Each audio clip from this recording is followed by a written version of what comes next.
Hello po sa ating lahat. Welcome po sa ating worship service. Tayo pong tumayo. Sige po, batiin po muna natin ating mga katabi ng good morning.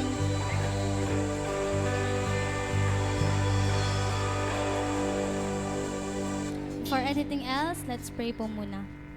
Yes, Lord, we thank you, Lord, sa araw nito, Lord God. Salamat po sa privilege na kami po ay makapagpuri, Lord God, na kami po ay maka-attend. And we pray, Panginoon, sa araw na ito, Lord God, maibigay po namin yung best worship na deserve mo, Panginoon. We thank you, Lord, sa pag-iingat mo sa bawat isa. Hayaan mo, Lord God, na kung ano pong gusto nyong isabi sa amin, Lord God, kayo po ang patuloy na manguna sa bawat isa, Lord God. We love you, praise you, in Jesus' name. Amen.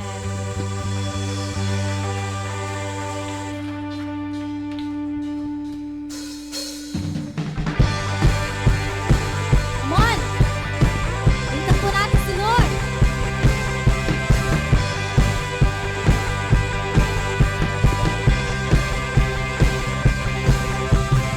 Tila ka, Panginoon, dito sa puso ko. Hindi ka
on us, Lord.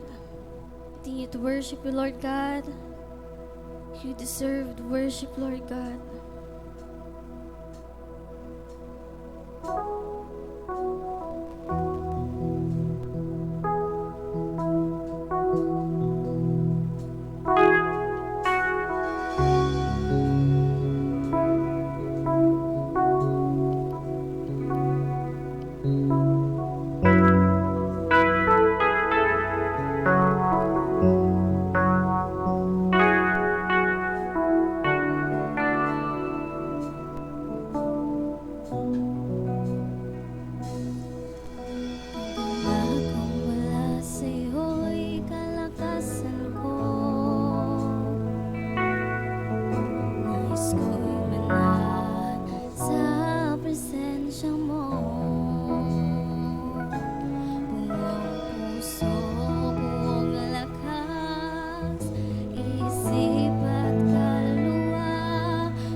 Praise.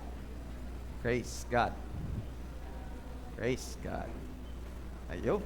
Palakpakan naman natin si Jesus. Yung the best na palakpak po para kay Jesus. Come on. Okay. Magandang umaga po. Good morning.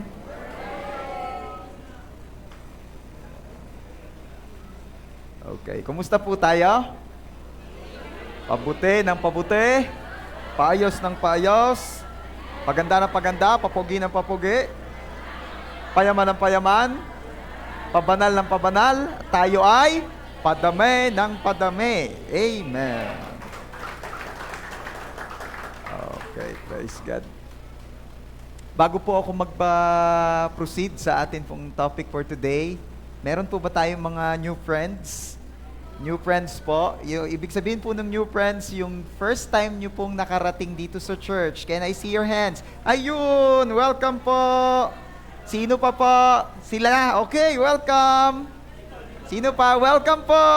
Ayun! Ang dami natin new friends. Welcome po! Welcome! Ayan! We're so happy to see you here po. At mamaya po, meron pa pong mga ibang mag-a-approach sa inyo after the service. Okay. Yung mga new friends last Sunday na hindi ko na-recognize, sorry po. Babawi po kami sa inyo mamaya. Ayan. Okay. Sabi po sa Numbers chapter 14, verses 1 to 4. Bago ko yan basahin sa inyo, ilalatag ko muna yung pinagmulan. Sa biyaya ni Lord ay nakalabas ng matagumpay ang Israel sa Egypt sa pangunguna po ni Moses. Marami na silang pinagdaanan at marami na silang pinagtagumpayan. Para lang yan yung jowa mo. Marami na kayong pinagdaanan at marami na kayong pinagtagumpayan. Sheesh! At eto na, may kinakaharap silang bago. Kasi, meron silang isang pupuntahang lugar at ang ginawa ni Moses, puntahan nyo muna mga spies. Etong lugar na ating aatakihing susunod. Nagpadala siya ng 12 spies, 12 spiya. At nakita nila na mga higante ang nakatira. Oh no. Ayan na, nanlaglag na. At pagbalik ho nung 12, yung 10 ang sabi, husay tayo daw. Di tayo mananalo. Mga higante ang kalaban. Yung 2 lang ang nagsasabi, hindi, kaya natin yon, tutulungan tayo ni Lord. At dahil majority po yung nagsasabing mahirap, sabihin mo nga, mahirap daw. Yan. Alam nyo naman po, pagka humihirap na, para bagang nag-aalanganin, Kumbaga ho dito sa Batangas, pagka maalwan ay hasing-hase, at pagka humihirap na ay nakalpot na. Ayan. Ay dito na-discourage na po ang buong Israelita sa nangyari o sa narinig nila dun sa 10. At sila'y mga nangatakot, ayaw na nilang tumuloy. Basahin natin yung mga sumunod na pangyayari in Numbers chapter 14, verse 1. That night, all the members of the community raised their voices and wept aloud. Talaga daw umiyak. Nakaranas na kayo ng gayon, yung biglang may nagbabag sa kapitbahay, nag-away yung mag-asawa, tapos nagkaiyakan, hating gabi. Gulantang kayo, ano gayon? Chat mo nga. Ano nangyayari diyan? Chinat mo yung kapatid, nag-reply yung kapatid. Nag-aaway ang mag-asawa nga ni... parang ganon, imagine niyo parang ganon. Nagkakagulo raw ang buong Israel at nag-iiyakan. Kasi nga nangatakot sila. And on verse 2, ang sabi, all the Israelites grumbled against Moses and Aaron. And the whole assembly said to them, if only we had died in Egypt or in this wilderness. Sabi nila, Magaling pa kami, mga namatay na nung kami nasa Egypt pa. O kahit dito na lang sa ilang. Kaysa naman kami, ipapain ninyo sa mga higante doon. So natatakot sila. And verse 3, sabi pa nila, why is the Lord bringing us to this land only to let us fall by the sword? Our wives and children will be taken as plunder. Wouldn't it be better for us to go back to Egypt? Noong nasa Egypt, Lord, palayain mo na kami dito. Nung inilabas na ni Lord sa Egypt at medyo humihirap, tinetesting ang faith, ano ang sabi? Lord, ibalik mo na kami sa Egypt. Idigay, pinalaya ko na nga kayo doon, sabi ni Lord, at nahihirapan kayo doon. Tapos ngayon, nung medyo tinetesting ang faith ninyo, sabi nyo, babalik na lang sa dati. Sabihin mo nga dyan sa katabi mo, outsu. Sabi ng mga Israelita, balik na lang kaya tayo sa Egypt. And in verse 4, and they said to each other, we should choose a leader and go back to Egypt. Oo, talagang napipili na raw ng bagong leader, talagang desidido nang bumalik sa Egypt. Lahat po tayo mayroong Egypt. Yung dating buhay. Yung dating comfort zone. Yung dating, oo, hindi maganda, pero sanay ka na. At ayaw mo nang magpursu sa promised land na inilalatag at ipinapromise ni Lord sa iyo ngayon. So, sa biyaya po ng Diyos ngayong umaga, kukuha po tayo ng mga golden nuggets from this story.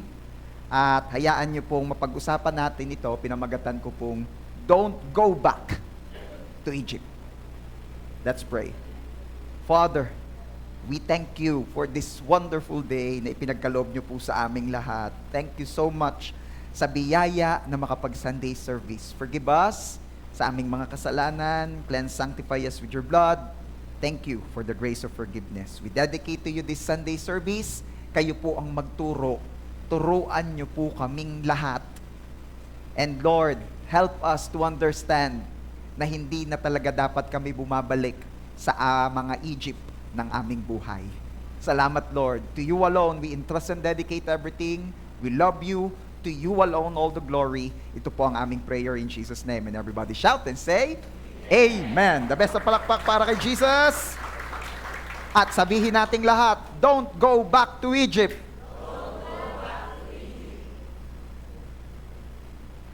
Lahat po tayo may Egypt. Kung para sa Israel, ang Egypt ay slavery. Pagiging alipin. Kasi we all know the story. Naging alipin po sila ng mga Egyptians for so many years. At para po naman sa atin ngayon, ano ba ang nire-represent o sinisimbolize ng Egypt? It could be an old habit. Maaaring yung mga nakasanayan mong dating gawi, na iniwan mo na nung tinanggap mo si Jesus sa buhay mo as your Lord and Savior. It could be a toxic relationship. Na nung nakita mong si Jesus at ang pag-ibig niya ay sapat na, hindi ka na nagpilit sa alam mong mali. Dati, hindi ka makabitaw kahit alam mong mali. Closing prayer. Ano pa? Egypt could be a sinful lifestyle. Nung wala ka pa kay Lord, talaga namang lahat na lamang ay ginagancho mo. Yung Gabi naman ang pangalan mo, pero gancho ang tawag sa'yo. Bakit? Manggagancho ka. Dati. Nagsimula yan nung elementary ka pa.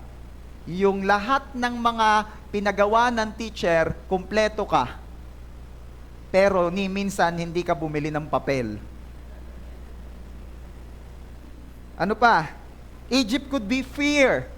Maaaring takot ka, may kinakatakutan ka sa buhay before, pero nawala na yun naiwan mo na yun Kaya lang bakit parang gusto nang bumalik? Bakit nag-aamoy balikan? Ano pa? Egypt could be insecurity. Yung nung nalaman mo na mahal ka ni Lord, nabago ang tingin mo sa iyong sarili.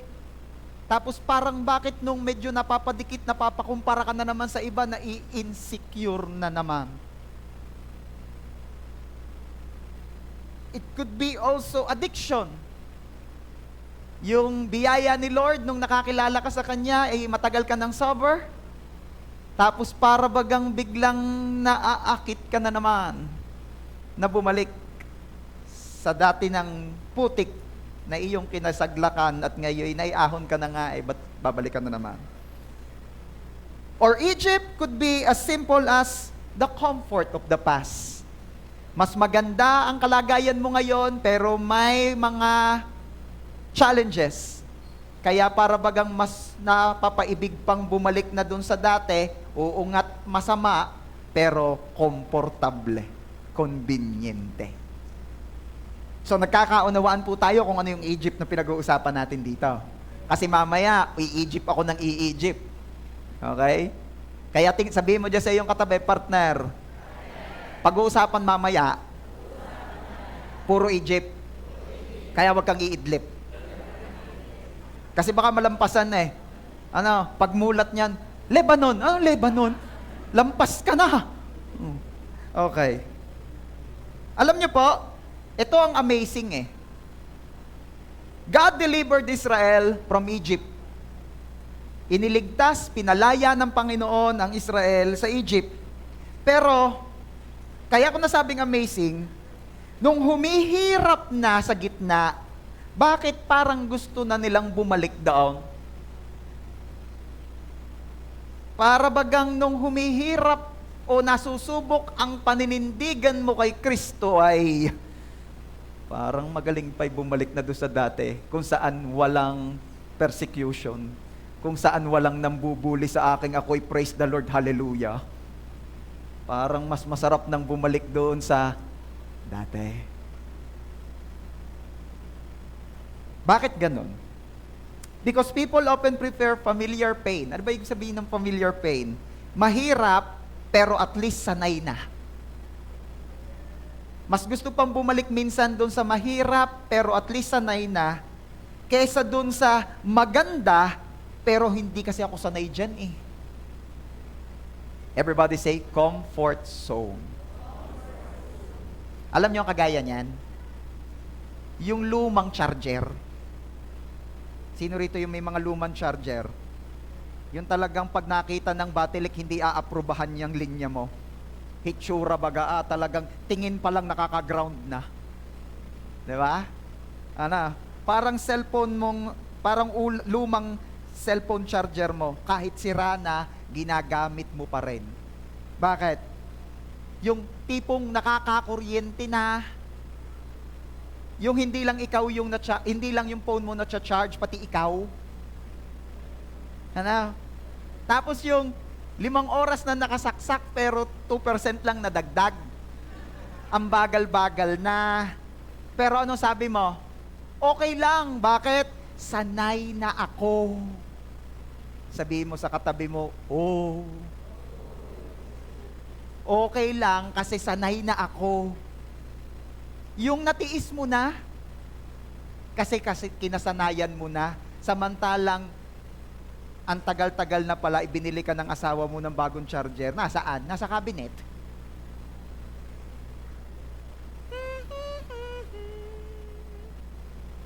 May sasabihin ako sa inyo, church. Hindi lahat ng sanay ka ay healthy para sa'yo. Hindi ka pinalaya ng Panginoon sa ihipto ng buhay mo para panoorin kang magtatakbo pabalik doon. Alam nyo, maraming tao, they are physically out of Egypt, but mentally, emotionally, spiritually, they're still there. Kaya ngayon, pag-usapan po natin, coming from the story of the Israelites na para bagang kanina ngay gusto nang bumalik ng Egypt, kuha tayo ng mga aral. Ano nga ba yung mga nagtutulak sa tao para bumalik sa Egypt ng buhay nila? Number 1, fear. Bakit? Because it will always make you want to go back. 'Di ba? Yung finally, pinalabas ka ng bahay ng nanay mo nung mga elementary days nyo pa. At nung tatakbo ka na, nakalabas yung aso ng kapitbahay. Balik. Numbers 14:3. Why is the Lord bringing us to this land only to let us fall by the sword? Our wives and children will be taken as plunder. Wouldn't it be better for us to go back to Egypt? Dahil natatakot sila sa mga pwede o posibleng mangyari, anong naging mindset nila? Uwi na, balik na lang tayo sa Egypt. Oo nga, nahihirapan tayo doon, pero at least, hindi naman tayo mamamatay doon. Hindi pa mamamatay, hindi pa. Pero sa hirap ng ginagawa sa kanila doon, yun na rin ang magiging ending nila. Okay? Bakit ba sila natakot? Yung kasing 10 espiya nakakita ng mga higante, ibinalita din natakot sila. Nakakita ng hadlang. Yung mga tipong, noon pa man, ay dream mo nang maging engineer. Pero nung nahirapan ka sa spelling ng engineer, inayawan mo na doktor na lang. Pero nung nakita mo ang hirap pala ng inaaral ng doktor, aba, parang ayaw mo na maging doktor. Ano nang ginusto? Konduktor. Ano daw yung career na maraming free travels, tas marami ka palaging hawak na pera? Konduktor. Yun. Laging free ang travel at lagi ka maraming hawak na pera. Okay. May sasabihin ako sa inyo. When you focus on the obstacles, you will not experience the miracles. Pag ang lagi mong titingnan na yung mga hadlang, pag ang lagi mong titingnan na yung mga pinadadala talaga ni Lord sa buhay mo, una, para matuto ka, pangalawa, para umasa ka sa Kanya, patatlo, para magka-thrill ang buhay mo. Di ba?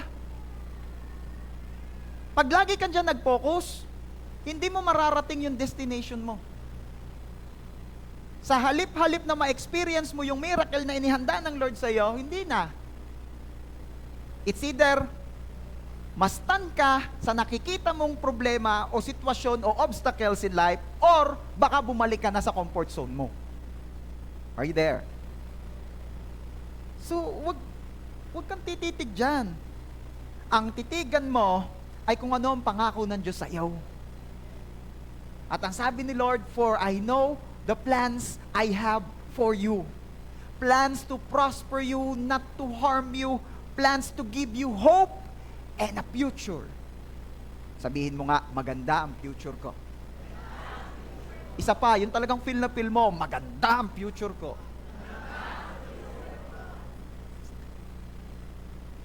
At hindi po galing sa Panginoon yung takot.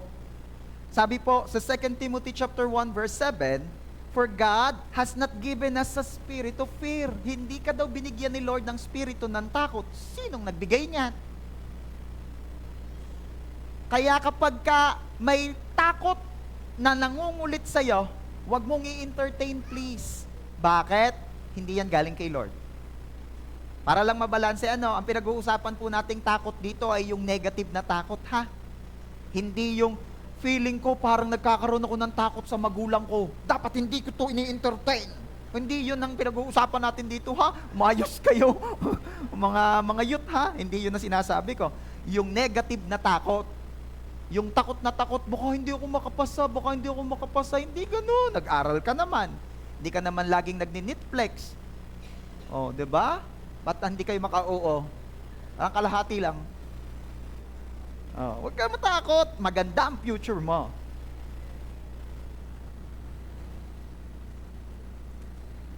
Another thing. Kapag nangibabaw ang takot, nagmumukhang maganda ang pangit na kahapon na dun ka nga hinugot. Inalis ka na dun kasi pangit yun eh. Inalis ka dun sa Egypt mo kasi hindi siya nakakaganda sa'yo. Pero pag in-entertain mo ang takot sa buhay mo, church, mangingibabaw yan sa'yo. At ano ang kayang gawin ng fear? pinagmumukha niyang maganda, ang kahapon mong kapangit naman talaga. At ang tendency, balik na lang tayo doon. Doon na lang, nakakatakot itong present. Ang nakakalungkot po, pagka nagsettle for less na sa past, dahil natatakot sa present, hindi na nakita ang ganda ng future. Hello? Ano ang ginagawa ng fear? Fear distorts memory. Ano ibig sabihin? Ang takot po, gumugulo ng memorya ng natatakot. Kasi ang natatakot, hindi na niya naaalala ang pait ng kanyang kahapon, ang pait ng pinanggalingan niya. Ang naaalala na lang niya ay kung anong maganda roon. Ito po ang nangyari sa mga Israelite eh. Nung natakot sila, ang naaalala na lang nila ay ang alwan sa Egypt. Kung gaano sila dali doon, yung comfort kahit papaano, convenience na kahit papaano na meron sila doon. Na meron sila doong shelter, meron silang food, meron silang clothing, kahit papaano. Hindi pa sila pinapatay na Egyptian, hindi pa, pero hindi rin naman sila parang mga nakapain sa mga iba pang tribong kakaharapin nila. Yun lang ang naaalala nila nung tinamaan sila ng fear. Ang hindi nila naaalala ay yung mga kadena, yung pang-aabuso, yung hirap, yung mga iyak nila. Bakit? Kasi nga, fear has a way of editing your memories. Ine-edit ni takot ang alaala mo para umatras ka. Example, parang nung wala ka pang trabaho, pray ka ng pray, Lord, sana magkatrabaho na po, nawa magkatrabaho na po. Tapos nung nagkatrabaho na, Lord, thank you, may trabaho na. Kaya lang nung may pressure na sa trabaho, anong naiisip ng iba? Mas okay pa yata nung tambay ako. Sino hong tambay ang na-pressure sa pagtambay? Alam mo, bro, alam mo, pag-pray mo nga ako, bakit? Grabe yung stress ko ngayon. Bakit ka na-stress? Nape-pressure ako. Saan? Sa pagtambay.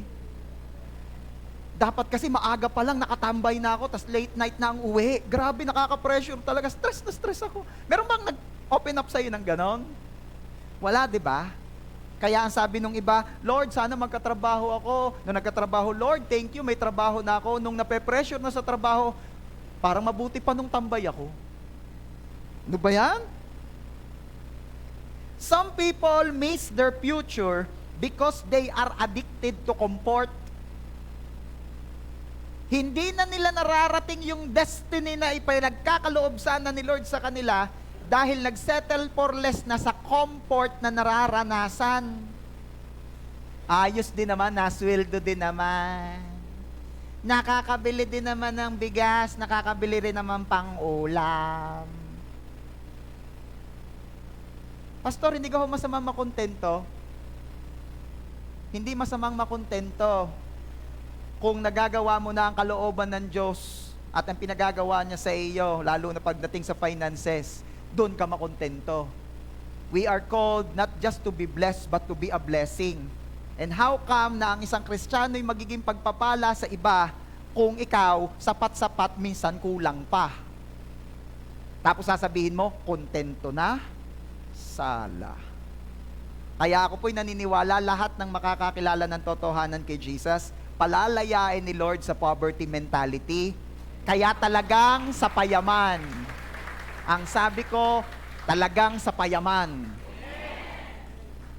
Ang lakas ng amen nyo dyan. Moving on. Alam mo ba, church, that miracles don't happen in comfort zones? Wala pong himalang nangyari sa mga comfort zones natin.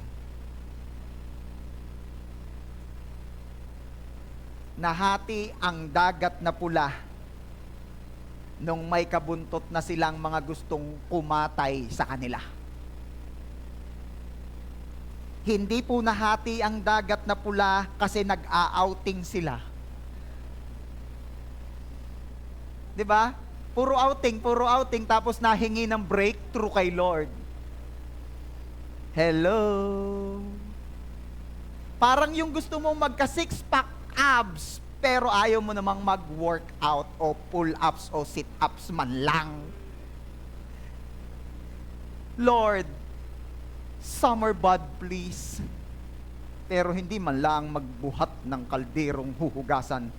Yung plato ha, hindi pa madala sa lababo. Ay, saan niya huhugasan? Sa lamisa na. Okay. Hindi nahati ang dagat na pula kasi nag-a-outing sila. Nahati ang dagat na pula nung may mga Egyptians nang gustong katayin sila. My point here is, miracles don't happen in comfort zones. Faith means moving forward even when you feel uncertain. Yun ang pananampalataya. Lumalakad ka pa rin pasulong kahit di mo sigurado kung saan ka paroroon. Pastor, mahirap yon? Hindi yun mahirap dahil may isa namang sigurado doon. Ano? Mabuti ang Diyos na pinagkakatiwalaan mo.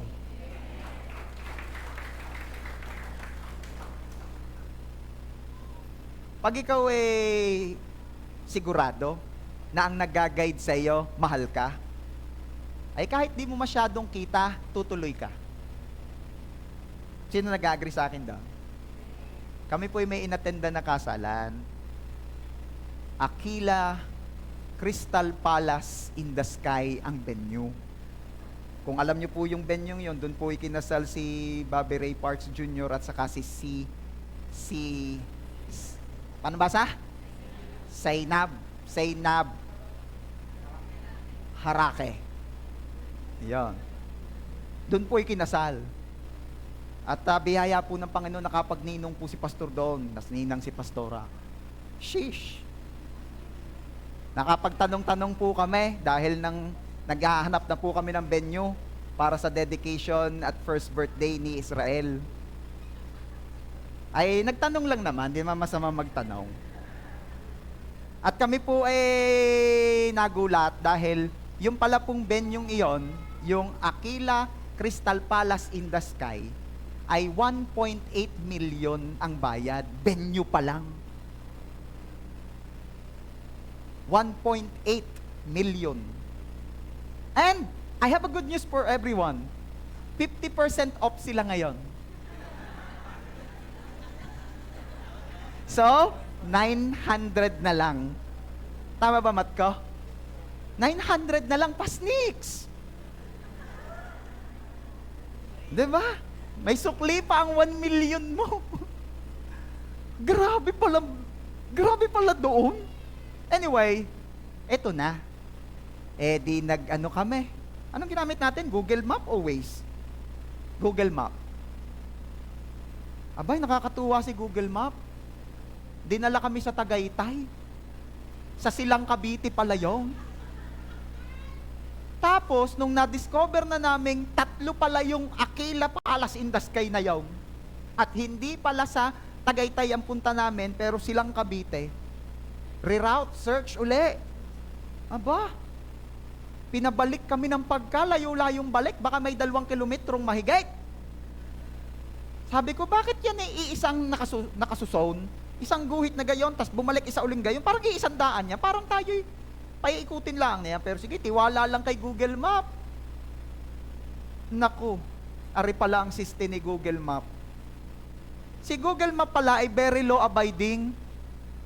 Hindi pala siya nag-U-turn sa public highway.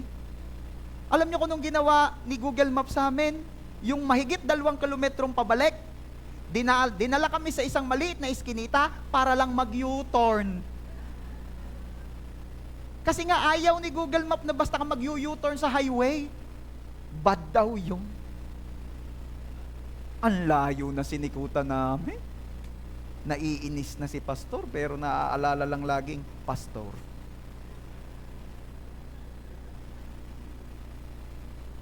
Kaya kilala ko na si Google Map ngayon. Mahirap siyang pagkatiwalaan sa direksyon. Bakit? Kasi hindi siya ganong kabuti at hindi niya ako mahal. Pero alam mo, kahit hindi ganong kalinaw ang direksyon, pero malinaw ang pag-ibig at katapatan at concern ni Lord sa iyo, kahit blurred ang daan, pagkakatiwalaan mo siya.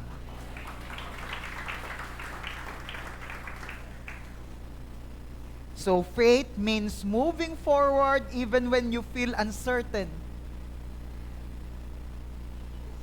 Isa pa. Many people would rather stay stuck in what they know than trust God for what they don't. Yung iba, hirap na hirap pagkatiwalaan ng Panginoon, kaya kung ano na lang yung alam nila, doon na sila.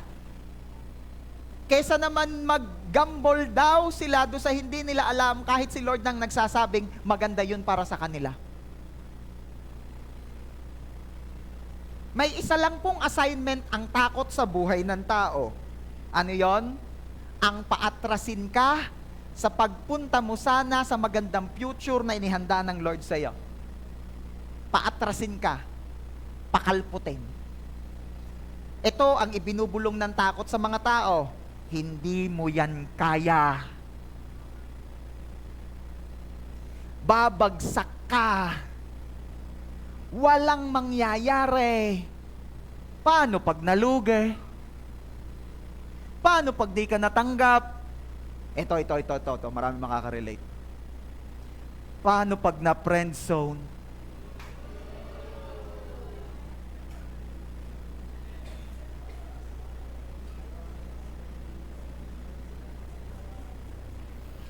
Pero ito ang sinasabi ng faith. Faith says, dinala ako ni Lord dito at kayang-kaya niya akong dalahin hanggang dulo. Pwede ba? Say it like you mean it. 1, 2, 3, go. Dinala ako ni Lord dito at kayang-kaya niya akong dalahin hanggang dulo. Amen. Philippians chapter 1 verse 6 says, He who began a good work in you will carry it to completion. Ang Diyos na nagsimula ng mabuti sa iyo, dadalhin niya sa kakumpletuhan noon. Pastor, nasa bungad pa lang, huy, wala pa. Parang kalayo pa.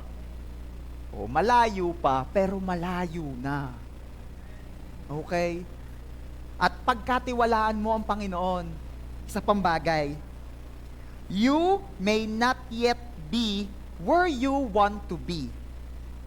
But thank God, you're not where you're used to be. Amen? Ano ibig sabihin niya, Pastor? Oo nga, wala ka pa doon sa gusto mong marating. Sa gusto mong marating, maganap sa buhay mo. Pero pasalamatan mo na ang Panginoon kasi at least wala ka na dun sa dating kinalalagyan mo. Sabi nga, malayo pa, pero malayo na. Thank you, Lord. Sige nga, palakpakan mo naman si Lord doon.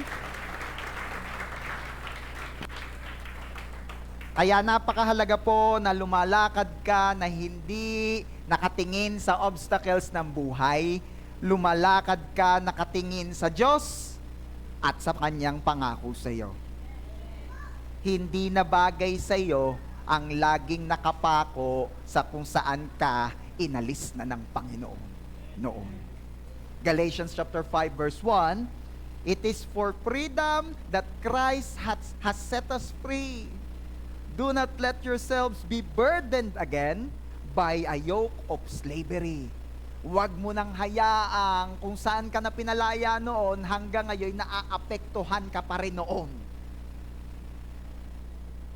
Kaya pwede ba, ideklara natin sa ating mga sarili ngayon, di na ako babalik sa kung saan ako'y pinalaya na ni Lord. 1, 2, 3, go! Di na ako babalik sa kung saan ako'y pinalaya na ni Lord. Amen. Palakpakan natin si Jesus. Number 2,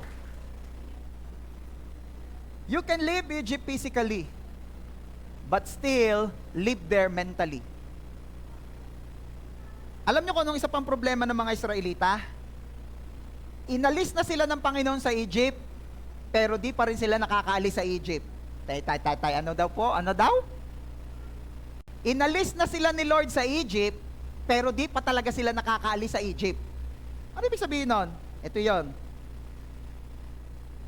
Isang gabi lang ang kinailangan ng Panginoon para ilabas ang Israel sa Egypt. Pero kung familiar kayo sa story, ito mapapansin ninyo. Isang gabi lang ang kinailangan ng Panginoon para ilabas ang Israel sa Egypt. Pero yung Egypt mentality, kinailangan ng Panginoon ang 40 years para alisin ang Egypt mentality or ang slave mentality sa Israel. Nakuha niya? Kasi nung sinearch, ang lapit-lapit lang naman pala from Egypt to Promised Land. Pero bakit it took them 40 years para makarating doon? Kasi nga, ang unang purpose ni Lord, alisin ang slave mentality, ang Egyptian mentality na very rampant at very obvious sa kanila, lalo na nung natetesting sila sa kalagitnaan ng journey. Kung mapapansin ninyo, sa story, laging pagka may problema na, reklamo na agad ang ang Israelites. At ano sinasabi? Mabuti pa sa Egypt may tubig. Diba lagi silang ganun? Mabuti pa sa Egypt may tinapay. Mabuti pa sa Egypt may karne. Mabuti pa sa Egypt may silong din pagkainit. You see? Laging ganun, laging mabuti pa sa Egypt, Egypt, Egypt. Bakit? Egypt mentality. Israel left Egypt in one night, but Egypt was still inside their hearts. Lumabas po sila sa slavery. Pero nakakalungkot po, yung slavery hindi lumabas sa isip nila. Kaya nung minsan po, nananawa, nauumay na sila sa mana. Ano ang reklamo ng mga Israelita? Exodus 16:3, the Israelites said, in Egypt, yan na naman tayo si Egypt In Egypt, we sat around pots of meat and ate all the food we wanted. Parang yung tipong, mabuti pa noon. Oo nga, wala nga lang sa Panginoon. Pero sagana naman. Bobo. Parang natutokso atang bumalik sa dating buhay. Ngani. Minsan gusto nating bumalik sa Egypt kasi may free food. Pero tandaan, libre nga ang pagkain, alipin ka naman. Hello. Naalala ko yung isa nagkwento sa akin. Doon daw sa dati niyang work, wala na kasi siya ngayon dun Overtime ang work. Lalo na pagka busy season. Talaga namang bugbog sila sa trabaho, bawal umuwi. Alam niyo ang ginagawa ng office? Binababaha ng pagkain. Sige lang, kain kayo. Sabi naman ng mga empleyado, thank you po, you're so generous. Pero at the back of the mind ng management, kain kayo kasi hindi kayo natulog Kain lang kayo para bumawi man lang kayo sa kain kasi hindi kayo natulog At maaaring ang iniisip nung iba, yain ang overwork, may pizza naman. Yain ang overwork, baha naman ng Jollibee. Oo nga, may free food ka. Pero emotionally, physically, expired naman So ano makikita natin dito? Mindset. Maaaring pinalaya ka physically sa Egypt mo, pero baka sa mindset hindi pa malaya. Kaya pala ang sabi ng Bible sa Romans chapter 12 verse 2, be transformed by the renewing of your mind. Napakahalaga po na hindi lamang yung physical ang nakalaya, yung isip lumalaya, yung isip pinalalaya. God wants to do more than change your location. He wants to change your mindset. Kaya isang bagay na gusto ko ring iwan sa inyo riyan, once you are saved, stop thinking like a slave. Pag pinalaya ka na, huwag ka nang mag-isip na parang alipin pa din. Pinalaya ka na ng Panginoon sa bisyo, huwag mong isiping mahirap, mahirap, mahirap. Pinalaya ka na eh. Tinulungan ka na ni Lord magpatawad. Huwag mong laging isiping, hindi, galit pa ako, mahirap magpatawad, galit pa ako. No! Pinalaya ka na. Once you are saved, stop thinking like a slave. Ang mga Israelita tuwang-tuwa, naglalakad palabas ng Egypt, malaya, kami malaya na. Pero ang isip nila, slave pa rin ng Egyptian. Kasi they keep on thinking pa rin about Egypt. Paano mo malalamang malaya ka na talaga sa Egypt ng buhay mo? Hindi mo na toong pinag-iisip yon. Sabihin mo nga sa katabi mo, hindi lang ikaw ang palalayain. Pati ang isip din. The greatest battles are often in the mind. Ang labanan ay nasa isip. Kaya, remember this, church, if you always look backward, you will never move forward. Hindi po tayo pinalaya ng Panginoon para manatili na mambilanggo sa isipan. Para kasi yung tiger sa circus, naawa na yung may-ari ng circus, kaya pinalaya na yung tiger. Binuksan na yung pintuan ng kulungan. At yung tiger na may tuwan-tuwa, pagkalabas sa pintuan, nagpatikar doon sa gubatang. Sayang-saya.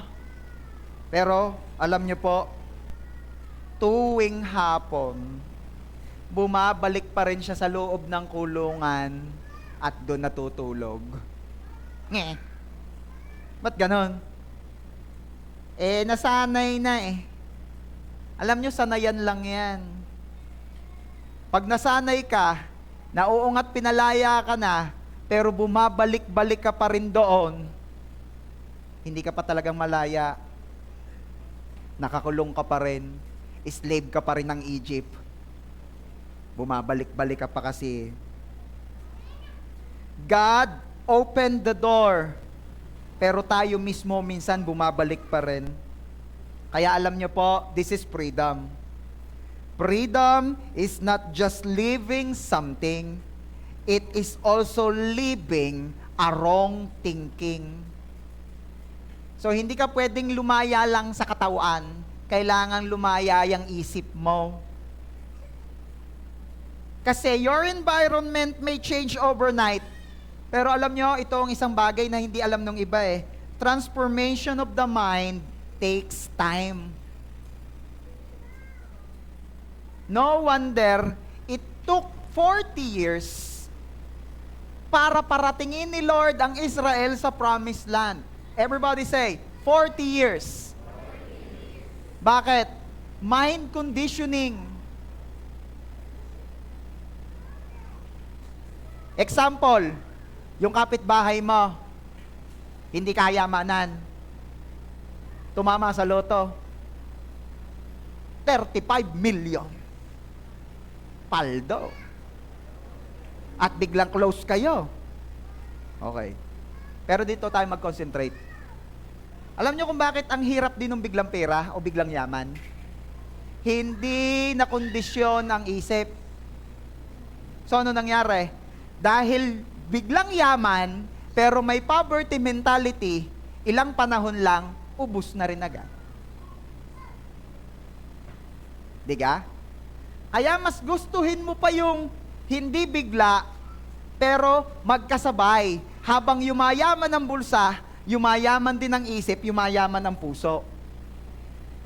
Kasi marami kang makikita at malamang may kilala ka. Ang daming pera pero mukha pa rin mahirap. Hindi man ako namimintas ng kapwa ha. Pero meron talagang ganun, hindi kasi nagkasabay, dumaming pera, pero hindi naman na kondisyon ng isip. Milyonaryo, pero may poverty mentality pa rin. Kaya mas mainam yung naiihanda muna ang lalagyan bago ibuhos ang bagong pagpapala. Yun naman ang sabi ng Panginoong Jesus eh. Kaya wag kang malungkot. Pastor, nalulungkot ako kasi lagi nyo sinasabi sa church, ako'y sa payaman ng payaman. Pero hindi pa naman nadami ang pera ko eh. Pero nag-iiba na ang mindset mo. Sabi ko, nag-iiba na ang mindset mo. Alam mo kung paano ko nasabing mayaman ka na?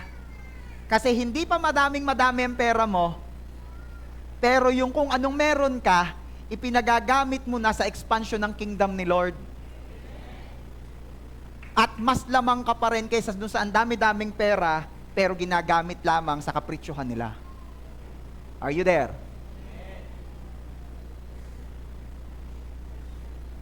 Malaki rin po ang role ng Word of God na lagi mong naririnig at pinag-uusapan, pinag-aaralan sa pagkukondisyon ng isip. Ito ang totoo. Pinalaya ka na ni Lord nung tinanggap mo siya as your Lord and Savior, nung sinurrender mo sa Kanya ang mga kabigatan mo, remember? When you cast all your anxiety to Him because He cares. Remember that? Pinalaya ka na. Malaya ka na. Kaya lang, dadating talaga yung mga pagkakataon at sitwasyon na laging sasabihin sa iyo ng mga nararanasan at nararamdam at nakikita mo at naririnig mo na hindi ka pa nga malaya. So, kailangan mong ikondisyon ng iyong isip dahil isip ay pinalalaya din. Sabi ko, ang isip pinalalaya din. Napakalaki po ng role ng Word of God. Kasi pag ang pinakinggan mo yung mundo, nako, malilito ka. Sabi ni Lord, malaya na ako. Sabi ni Pastor, malaya na ako. Pero ba't sabi ng mundo, hindi pa? Malilito ka eh. Kaya ang pakinggan mo ay word ni Lord. Kaya wag mong imimiss ang mga Sunday service na kagaya nito. Kung kaya mo pa nga, mag-join ka rin ng midweek service every Wednesday eh. At napakaganda, hindi mo namimiss yung nagla-light group kayo. Yung nagmi-meet kayo once a week man lang. Yung meron nga akong mga kilala, halos araw-araw na nag-life group. Hindi sila nagkakaamuyan eh. Okay? Bakit mahalaga yon? Mind conditioning. Kung ano ang naririnig mo, yon ang napoproseso ng utak mo. Kung saan ka nakababad, pag piniga ka ng sitwasyon, yun ang lalabas sa'yo. Sige, babad sa social media.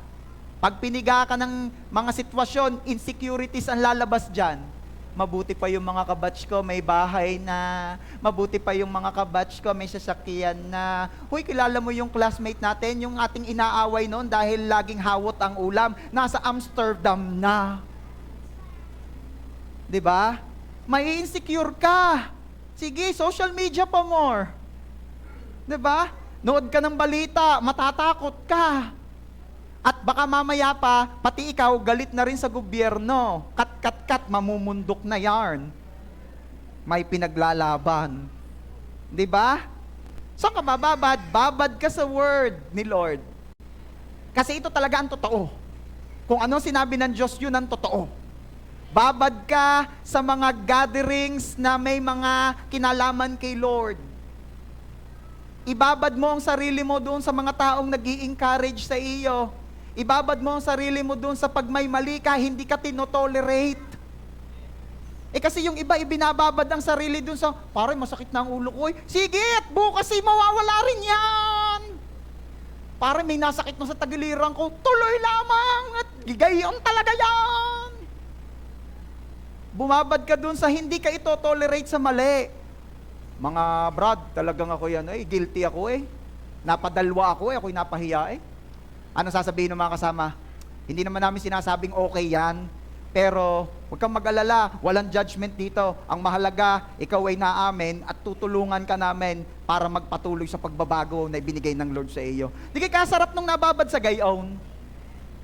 Are you there? So babad ka sa word ni Lord. Bigyan ko kayo isa lang example. para makondisyon ang isip mo, para hindi lang yung katawan ng lumaya, pati isip lumaya. Isang word lang ni Jesus. Tingnan nyo. John chapter 8, verse 36. Jesus said, "So if the Son sets you free, you will be free indeed." Ang pinalaya na raw ng anak ay malaya na talaga. Diba? Tapos ang pulong. Kahit paanong sabihin ng mundo sa iyo, kahit paanong sabihin ng mga nakapaligid sa iyo, kahit paanong sabihin ng mga nakakakita sa iyo, oh shit, biyan gambor na again. Nabor na ginayang lagay na yan, napagkakagalgal pa rin. Nabago na yan, nakalaya na yung itsurang iyan. Yan ang sasabihin sa iyo eh. Pero huwag mong pakinggan yon. Ang pakinggan mo yung sinasabi ni Jesus ng Savior mo. At anong sabi niya? Ang pinalaya ko ay malaya na.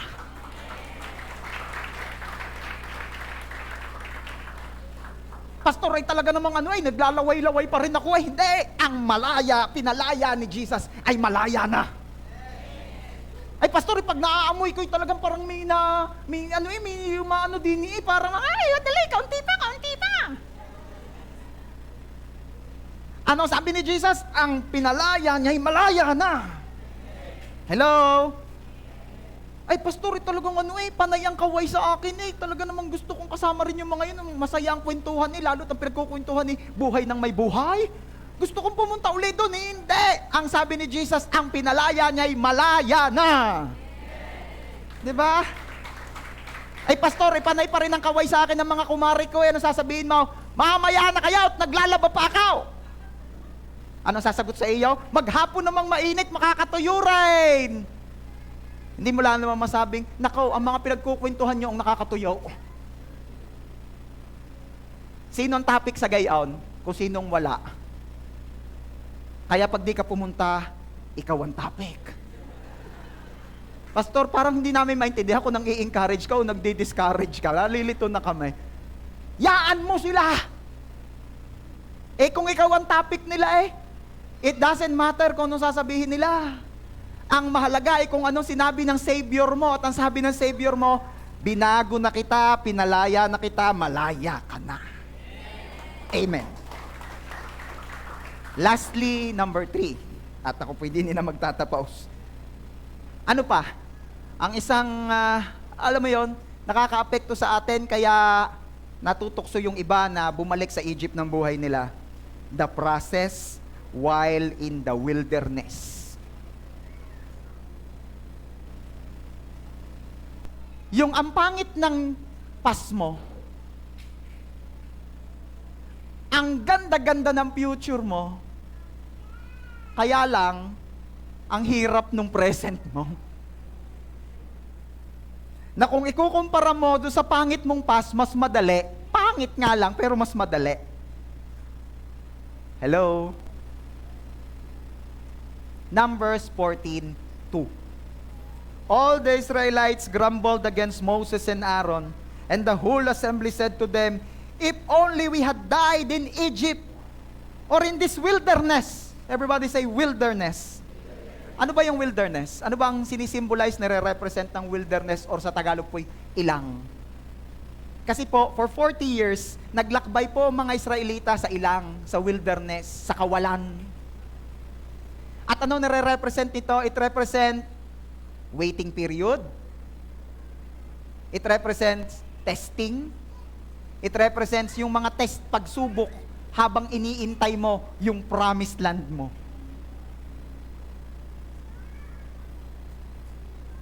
God never intended Israel to stay in the wilderness. Yun ang totoo. Hindi talaga plano ng Diyos na magtagal, manatili sa ilang ang Israelita.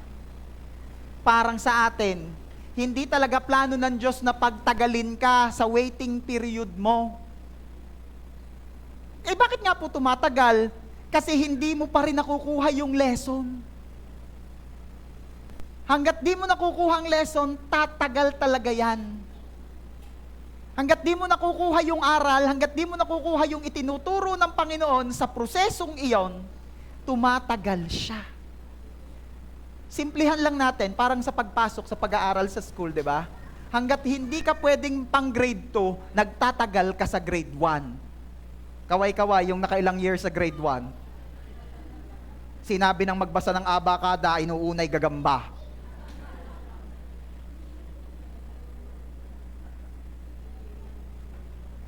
Ganon din po sa Panginoon, hanggat di mo gets, tatagal talaga yan. Parang preaching ni pastor, pag di nyo gets, tinatagalan ko. Kita ko gets nyo na, kaya patapos na ako.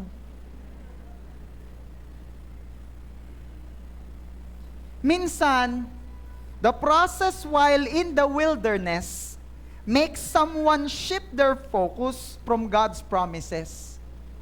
Napapatitig sa nangyayari sa wilderness, kaya hindi natuloy matingnan at makita yung God's promises. May sasabihin ako sa iyo, it will set you free.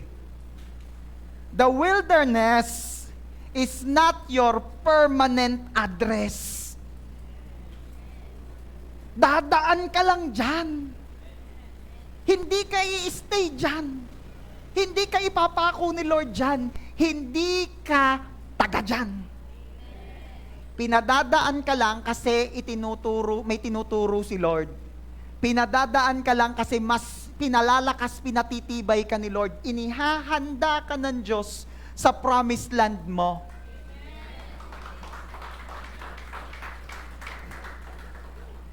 Imagine Israel, kung idiniretso agad ni Lord sa promised land without the wilderness experience, ay maglalahok, magkakaribok.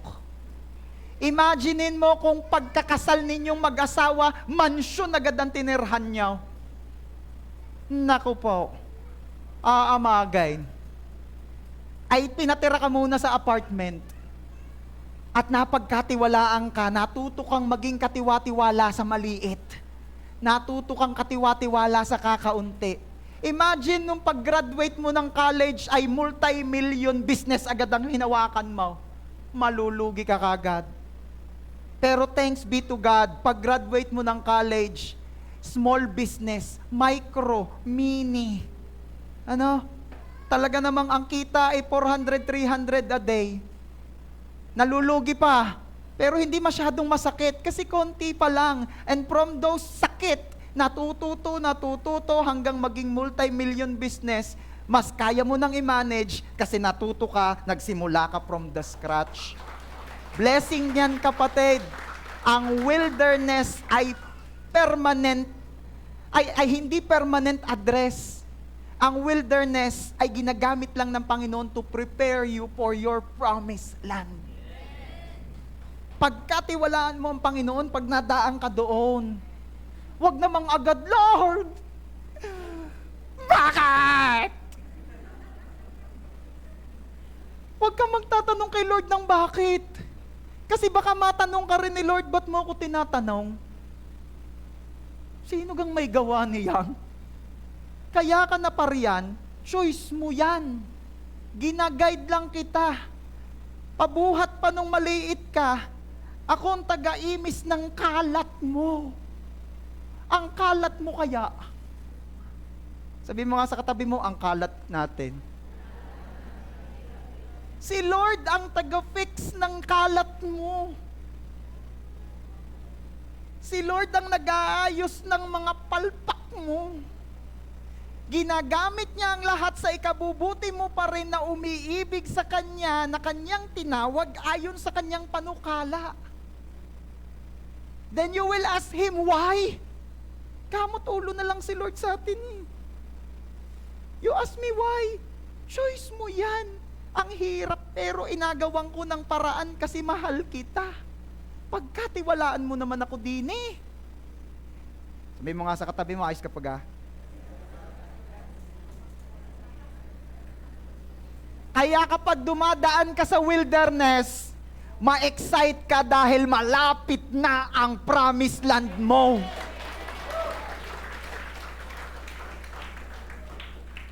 The wilderness was temporary. The promised land is your destination.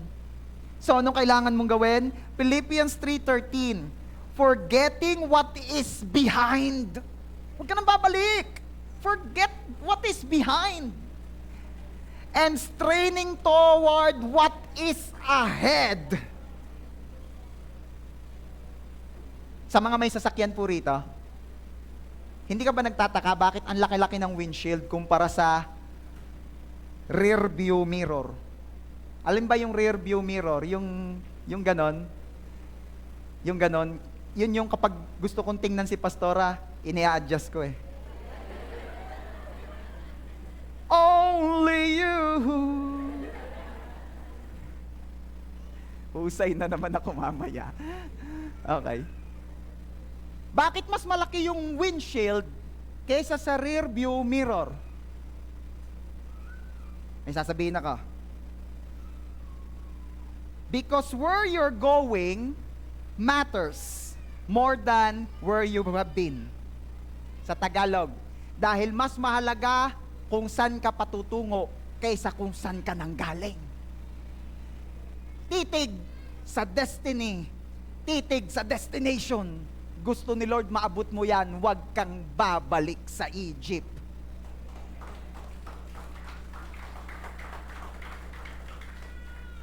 Minsan kasi ang kulit ng mga Kristiyano eh. Minsan kasi ang kulit ng mga Kristiyano, yung kahapon niya, yung Egypt niya, minsan parang toxic na ex niya. Alam nang sinaktan siya, pero chine-check pa rin lagi yung profile. Closing prayer. Walang ganyan ng pastor, naka-profile lock na nga. Hindi ka na friend, in-unfriend ka. Stalk pa more. Alam nang sinaktan ka, pero chine-check pa rin ang profile niya. May sasabihin ako sa iyo, lalo kung di ka pa makamove on, basa aray! You cannot walk into your destiny habang naka-embrace ka pa sa history. Sabihin mo sa katabi mo, Sa kabila naman sabihin mo,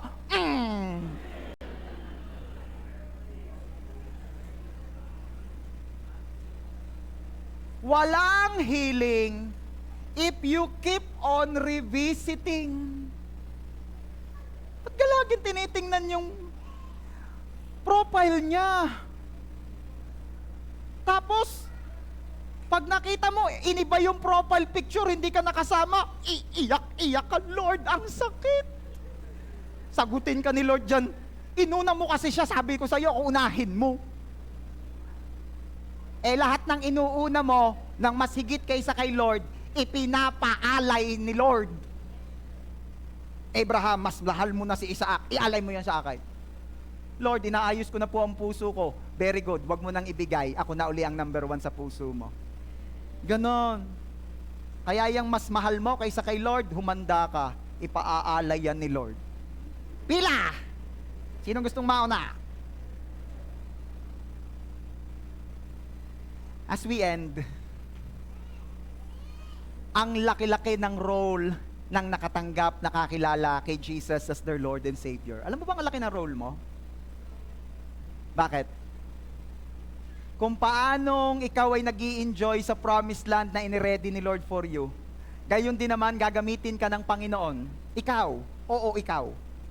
Gagamitin ka ni Lord para maipaunawa rin sa marami na wag na silang magpakatitig at magplanong bumalik sa Egypt ng buhay nila at mag-focus din sa promised land na inihanda ni Lord para sa kanila. And it will only happen if you will share Jesus to them. Ang laki ng role mo. Pero alam mo ba, ang hirap mag-share ng hope para sa magandang future kung hanggang ngayon ikaw mismo naka-embrace pa sa past mo. That's why we need to move on and to move forward. Kaya pala ang sabi ni Jesus, disciples of the Lord, listen to this. Luke 9:62.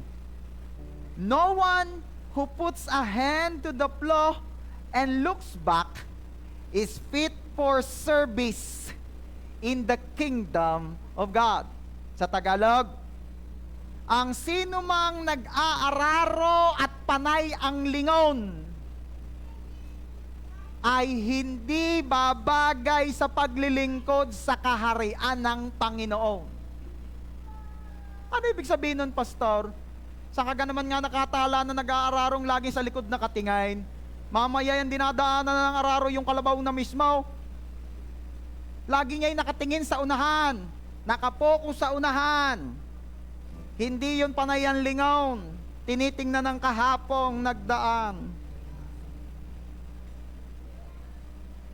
At anong sabi? Hindi daw babagay sa paglilingkod sa kaharian ng Panginoon. Bakit? Ang hirap mag-go and make disciples kung hindi pa nag-go and moving forward. Nakatingin pa rin sa past, naka-embrace pa rin sa Egypt ng buhay niya. For what the Son has set free is free indeed. Ang pinalaya ng anak ay malaya na talaga.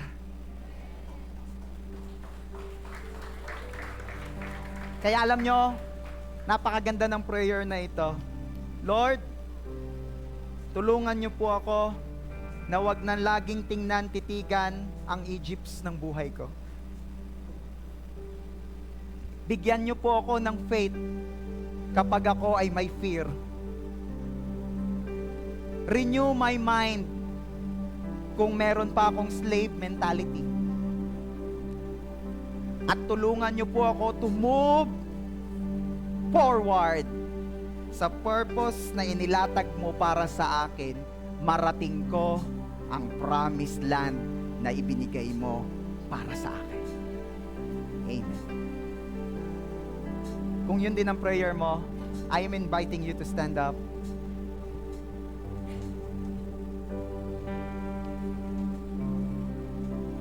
And let this song minister to you na nagsasabi na pinipili mo na si Lord. Na pinipili mo na si Jesus. At hindi ka na babalik sa Egypt ng buhay mo. Can we sing that song? I have decided to follow Jesus. No turning back. No turning back. I have decided to follow Jesus. No turning back. No turning back. Isa pa. I have decided to follow Jesus. No turning back. No turning back. I have decided to follow Jesus. No turning back. No turning back. The cross before me, the world behind me. No turning back. No turning back. The cross before me, the world behind me. No turning back. No turning back. Habang nakapikit ka ngayon at nakataas ang kamay mo para kay Lord,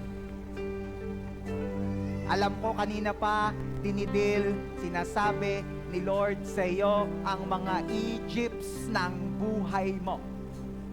Mga bagay na inalis ka na niya doon long time ago when you accepted Jesus as your Lord and Savior. Inalis ka na niya doon. Inalis ka na niya sa bisyo. Inalis ka na niya sa galit. Inalis ka na niya sa immoralidad. Inalis ka na niya sa pornography. Inalis ka na niya sa mga bagay na hindi naman talaga nakakabuti sa iyo. Inalis ka na niya sa mga galit. Inalis ka na niya sa mga gawing hindi maganda ng kahapon. And the Lord is asking you right now to totally surrender those Egypts to Him. Pwede ba sabihin mo kay Lord, inaalis ko na po anumang kapit sa akin ng mga Egypts ng buhay ko. Ako'y pinalaya mo na. Pati isip ko, ay pinalalaya mo na din. Ang pinalaya mo ay ganap na malaya na at hindi na kailanman babalik sa pinag-alisan mo sa akin. Ako'y magpapatuloy sa lakaring pinalalakaran mo. Maglilingkod ako sa iyo, Lord. Maglilingkod ako sa iyo, Lord. Hindi na ako babalik sa Egypt ng buhay ko. Maglilingkod ako sa iyo, Lord.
I have decided to follow Jesus.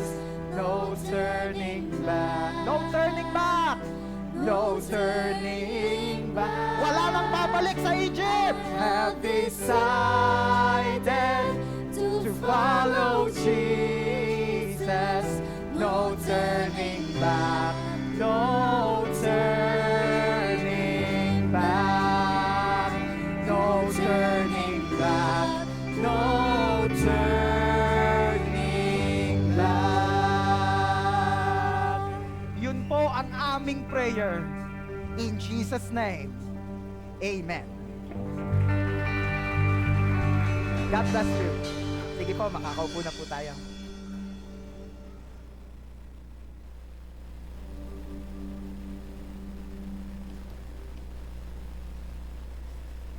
Amen. Malakas pong palakpak para sa mga pinagpalang anak ng Diyos.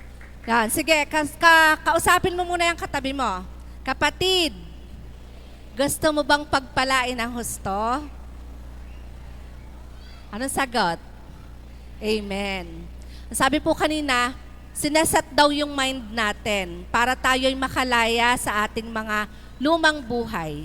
And konting kwento lang po. 'Di ba sa lumang buhay natin, pag nagbibigay tayo, pinipili pa natin yung orange o kaya yung kumakalansing bago natin ibigay, no? Pero pansinin po ninyo, nung tayo ay nakakilala sa Diyos at tayo ay nalaman natin kung anong promises ni Lord, kaya na nating papasukin yung mga blue bills. Kaya na nating papasukin si Nini Aquino sa kaharian ng Diyos. Ano? Kasi alam niyo kung bakit? Mindset. And itinuturo sa atin kung ano ang gusto mong maging tithes, mas malaki ang ipagpapala sa iyo ng Diyos. Ano? Kaya mabiyaya ang Lord kasi nare-remind tayo na pag tayo ay nagbigay, ibabalik ng Diyos ng siksik, liglig at nag-uumapaw. Ano? Di sasabihin no, ng iba, ay, ngayon ay magpapasukan. Pero alam niyo po, may sagot din po dyan. Magtanim tayo sa panahon na hindi tagtanim. Kasi paaanihin tayo sa panahon na hindi tag-ani. Kaya lagi nating iisipin, ang Diyos ang nagpapala at ang Diyos ang magbibigay ng iyong pang-tithes, ng iyong pang-love offering at ng iyong pang-first fruit. Amen? So pumalakpak po ang mayayaman. Yan, payayamanin ka ng Lord. Kasi pinagtitiwalaan mo ang mga salita niya. Nagtitiwala tayong lubos. Ano? Yun pong blue envelope, ito po ay para sa tithes. Yun pong white envelope, yun po ay sa love offering. Yun pong green envelope para po sa first fruit. And yun pong mga nasa online, we encourage po sa bawat isa na gustong magpaabot ng inyong mga love offering, tithes, and first fruit, message po kayo sa page at may sasagot po sa inyo. Sige po, atin pong hawakan ng ating mga offering. Lord, maraming salamat sa kagustuhan, kakayahan at desire ng puso ng bawat isa. Alam mo, Panginoon, ang desire ng bawat isa na maging bahagi ng iyong kaharian, Panginoon. Lord, magamit mo ang mga bagay na ito para for your greater glory, O God. Mas marami ang makarinig ng iyong tinig, Panginoon, at magpatuloy ang iyong mga words sa bawat isa, Panginoon. Maraming salamat sa bawat trabaho, bawat negosyo at pinagkakakitaan ng aming mga kapatid, O God. Alam namin, Panginoon, na never mo silang pagkukulangin kailanman. And we claim, O God, na ikaw ang makita, maranasan ng bawat isa kung papaano mo ibabalik ng siksik, liglig at nag-uumapaw ang mga biyayang ito, Panginoon. Sa iyo po namin ipinagkakatiwala ang lahat. Sa iyo po ang dakilang papuri, pasasalamat at pagsamba. To God be the highest glory. In Jesus' mighty name we pray. Amen. Lord, maraming salamat po.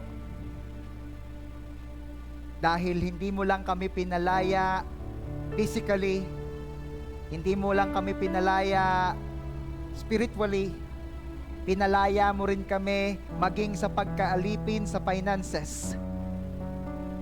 At sa pamamagitan po ng kaparaan ng ito ay naiihayag at naiipakita namin, Panginoon, na hindi kami alipi ng pera. Dahil hindi kami kayang utusan ng pera kung saan niya siya gustong magamit. Nakauutusan namin ang pera namin kung saan namin sila gustong magamit. At gusto naming gamitin ang aming kayamanan upang maparangalan ka at lumawak pa ang iyong kaharian. Lord, tanggapin niyo po ang aming mga kaloob na ito bilang aming pag-ibig at parangal sa iyo. And thank you, tapat ka sa pangako mo sa lahat ng nagkakaloob sa gawain mo. You will bless them abundantly. Sure na sure po kami doon. Thank you, Lord. This we pray in Jesus' name. Amen. Lord, i-bless niyo rin po ang bread and juice na gagamitin po namin sa communion. At patuloy niyo pong ipaalala sa amin kung paano mo kami lubos na pinalaya sa pamamagitan ng ginawa niyo po sa cross. In Jesus' name. Amen. Thank you. Lahat po ng meron ng bread and juice ay ini-invite ko pong tumayo.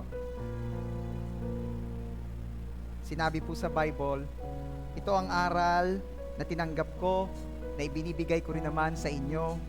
Nang gabing iyon, bago ipagkanulo ang Panginoong Hesus, ay dumampot siya ng tinapay. Matapos ipagpasalamat, pinagpira-piraso niya iyon, iniabot sa kanyang mga alagad at sinabi, kunin niyo ito at kainin. Ito ang aking katawan na ibibigay ko para sa inyo. Matapos ang hapunan, kinuha niya ang kopa, iniabot sa kanyang mga alagad at sinabi, kunin niyo ito at inumin. Ito ang aking dugo na ibubuhos para sa inyo at para sa lahat sa ikapagpapatawad ng mga kasalanan. Tuwing ginagawa nyo ito, inihahayag ninyo ang aking kamatayan, ang aking pagkabuhay at ang aking muling pagbabalik. At madiin po niyang ibinilin, gawin nyo itong lagi bilang pag-alala sa akin. Kaya ito po'y ginagawa natin dahil ito po'y bilin ng Panginoong Hesus na gawin natin. Upang lagi nating maalala na malaya ka na. Isang Diyos ang namatay sa cross upang palayain ka. sapagkat ang pinalaya ng anak ay malaya na talaga. So this time, kakainin mo itong bread that symbolizes His body, at iinumin mo itong juice that symbolizes His blood. Gagawin mo ito ngayon ng iba kaysa sa mga nauna mong paraan ng paggawa nito. Bakit? Kasi nauunawa at naaalala mo lagi, malaya ka na. Kainin po natin ang bread na sumisimbolo sa kanyang katawan.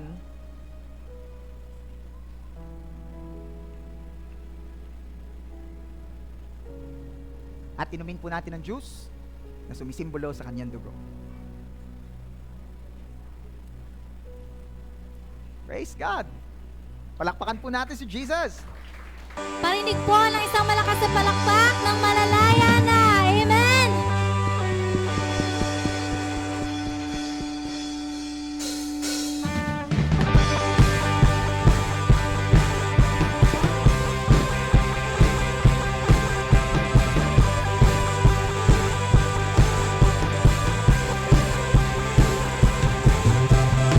Iyak ka, Panginoon, dito sa puso ko.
Let's pray po. Father, we thank you, Panginoon, sa biyaya, Lord God, na makatand ang worship service today. Lord, thank you for reminding us of your words, Panginoon, na kami ay huwag mag-focus, Panginoon, sa kung ano ang sinasabi ng mundo, Panginoon. But then, Lord God, kami ay mag-focus, Panginoon, sa kung ano ang pinapalakaran mo sa amin. Lord, thank you for reminding us of your words na ang pinalaya ng anak ay pinalaya ng talaga. Lord, we thank you sa buhay ni Reverend, Panginoon, na ginamit mong instrumento para marami ang makarinig ng iyong word. Lord, ikaw na po ang bahalang magbalik ng siksik, liglig at nag-uumapaw na biyaya sa kanya at sa kanyang family, Lord God. And Lord, kami po ay patuloy mong paalalahanan, Lord God, na huwag mag-focus sa fear, Panginoon.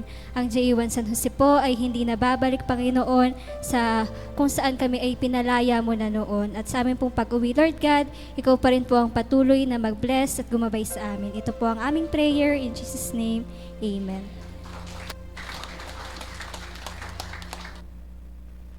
The Lord bless you and keep you.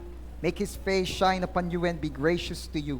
May He lift His countenance upon you and give you shalom. At habang nakataas po ang ating mga kamay, iniiwan ko sa ating lahat ang pag-ibig ni Abba Father, ang biyaya ni Lord Jesus na ating tagapagligtas, at ang pagsama ni Holy Spirit ay mapa sa ating lahat ngayon, bukas at magpakailanman, at ang lahat ng anak ng Diyos na pinalaya na niya at ganap nangang malaya. Lahat ay magsabi ng Amen.